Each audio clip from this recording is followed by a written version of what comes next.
Leveraging design apps on the 3DEXPERIENCE platform unlocks new possibilities for existing SOLIDWORKS desktop users. It's simple to save your designs to the 3DEXPERIENCE platform right from within your desktop environment, providing a secure way to both store and manage your SOLIDWORKS files. Once you've saved your SOLIDWORKS content, it can be accessed from anywhere on the 3DEXPERIENCE platform, including design apps like Xshape and Xdesign. You simply need to search for the content you've uploaded and then drag and drop it into whatever app you may want to work with. For example, you can now take advantage of the powerful subdivision modeling capabilities found within Xshape. Start with your existing SOLIDWORKS design and reference it while creating new shapes and models.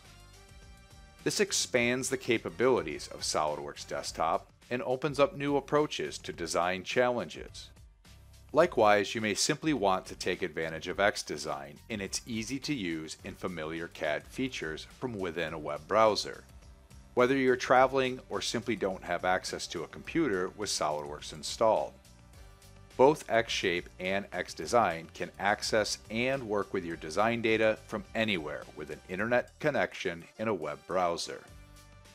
When you return to your SOLIDWORKS desktop environment, you can access any components you've created on the 3DEXPERIENCE platform by simply searching for them. You can drag and drop these components directly into your existing SOLIDWORKS assemblies, where they will be treated like any other SOLIDWORKS component. SOLIDWORKS and design apps on the 3DEXPERIENCE platform empower you to change the way you work, creating completely new collaborative workflows and design possibilities.